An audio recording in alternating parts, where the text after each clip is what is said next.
This is He Knows Everything, bringing you that heat, that far. We keeping a foot on the whoop. Oh, geeks. We keeping a foot on the whoop. Oh, geeks, man. Like the Tibetan Mastiff that I am, man. Like the Siberian Tiger that I am, I'm applying what? Unlimited pressure. Because pressure does what? E versus part. Pipes. Part 123 of 200 of why Errol the True Spence is going to properly retire Manny Pacquiao. You guys have to understand, proper retirement is what it is. It is proper retirement. Errol the True Spence is not playing any games. Errol the True Spence is making it very clear that in properly retiring Manny Pacquiao, he's going to showcase why it is perfect government. We are 12 days away. The number 12 means perfect government. And perfect government has to showcase why Errol the True Spence is going to basically be the victor. This guy right here is on a mission. This is the biggest fight of his career. But guess what? It is equally Manny Pacquiao's biggest fight of his career too. What I said was so deep and profound. So hear me motherfucking well. This is Errol the True Spence's biggest fight of his career. But it's Manny Pacquiao's equally biggest fight of his career. Because Manny Pacquiao already faced the pre-Airfield fighter in Floyd Money Mayweather. Now he's facing the new Airfield fighter in Errol the True Spence. Airfield fighters have one mission. And the mission is very clear. To lord over and dominate. This is what Airfield fighters have done since the beginning of time. They basically send a message. They send a understanding. They send a lineage. They send a doctrine. They indoctrinate the fact that when it's all said and done, they do it their way. Floyd Mayweather did it in a charisma, Money Mayweather, TBE fashion. Errol the True Spence is doing it in a big fish, the rock star. He's the Megalodon shark. The Megalodon shark has no predators. It is the predator fashion. Andre Ward did it in an unofficial jack of all trades. Basically, he's going to have the swag of everybody else, but he's going to have his mindset, his indomitable will to get the shit done. This is what Airfield fighting is all about. Manny Pacquiao is going to now face another Airfield fighter. I done told you guys, Floyd Mayweather was the beginning of the end for Manny Pacquiao. This is why Manny Pacquiao was revealed as ordinary. Because he faced TBE. If Manny Pacquiao wanted to keep an aura, he wanted to keep that luster, he wanted to keep that esteem about him, he shouldn't have got washed, double washed, and triple washed by TBE, Floyd Money Mayweather.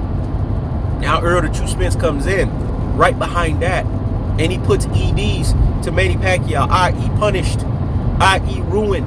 Because when it's all said and done, Manny Pacquiao will be punished. Manny Pacquiao will be ruined.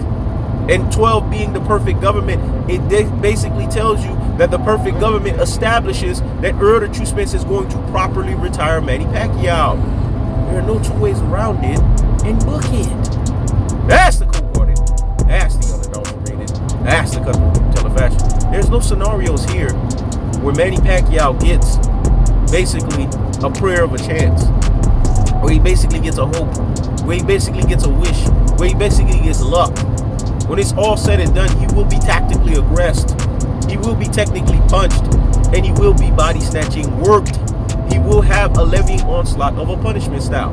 Fight fans don't get it. When people are sparring, they're going to go through ebbs and flows, peaks and valleys, trials and tribulations, ups and downs. Nobody leaves sparring blemish free. But all of the work in sparring is done so that when you step into the ring, it's like basically you play it. Let me say it again. When you step into the ring, it's like you're playing. At least that's the case for Airfield fighters. Because they do all of the work in practice. This is what a Michael Jordan did. Michael Jordan simulated clutch shots in practice over after time. 5, 4, 3, 2, 1. 5, 4, 3, 2, 1.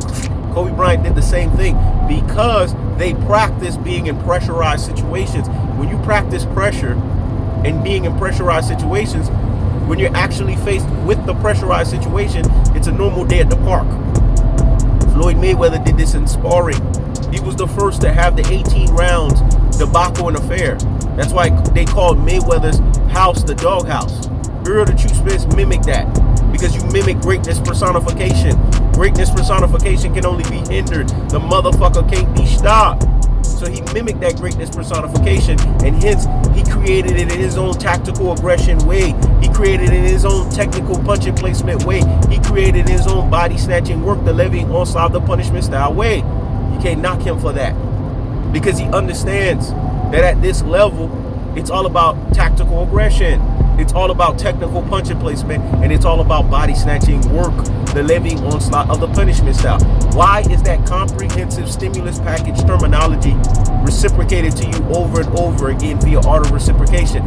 Because when you say tactical aggression, when you say technical punching placement, when you say body snatching work, the levying onslaught of the punishment style, you're talking about the completeness, the fullness thereof of a complete package fighter, a stimulus package fighter, who's a coach's dream, never veers away from the game plan, because he understands if I execute the game plan to the T, then I'm going to walk out with the W. This is why Errol the True Spence will always walk out with the W, just like Floyd Mayweather prior to him. And when Floyd Mayweather was showboating in rounds 4 and 7, and basically used those rounds to go away from the game plan, his father reeled his ass in and said, look here, you beating the shit out of Manny Pacquiao, but these types of rounds, because he's AARP retirement Pac-Man style, because they want to see you lose, they're going to give him these rounds even though he ain't doing shit. And Floyd got right back into his mindset, losing only those 2 rounds. And people argue and say the 11th, but it's technically just the 4th and the 7th. And he washed, double wash and triple wash Manny Pacquiao 10-2. That's what I call the shit. But Errol the True Spence is not going to do that, because Errol the True Spence understands that Manny Pacquiao's fight, the rush hour of boxing, is the perfect government of where his lineage as the true cash cow, the guy that runs fucking boxing, belongs. So this will not only be Errol the True Spence's best performance, but it will also be the perfected version of why Errol the True Spence is the truth, and why they call him the truth, and there's no lies in his damn fist. When it's all said and done, August 21st represents the perfect government of why Errol the True Spence is going to properly retire Manny Pacquiao. There are no 2 ways around it, and book it. That's the cold-hearted. That's the unadulterated. That's the cutthroat true teller fashion. I keeps the foot on the whoop. Meeks. I keeps the foot on the whoop. Meeks. This is He Knows Everything. Check it out.